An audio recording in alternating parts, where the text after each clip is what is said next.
يعني ايه انا مش عارف اكسب انبي؟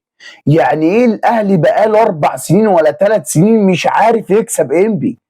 انت متخيل ان الاهلي اخر مره كسب فيها انبي دي في 2023 في كاس مصر؟ الاهلي بقاله فتره مش عارف يكسب انبي في الدوري.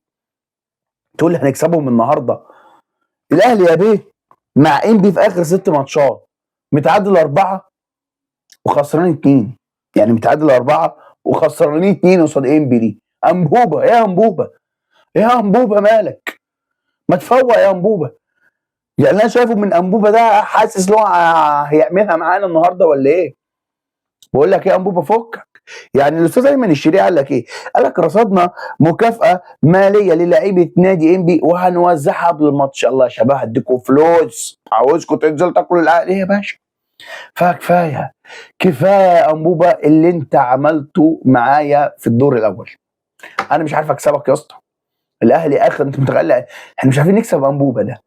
يعني ايه لازمته في الدوري؟ هو رخامه، هو فرقه رخمه كده، هو فرقه بتعاصلك اي حد وترخم على اي حد. ربنا يستر علينا بقى عشان الواحد خلاص على اخره. سلام.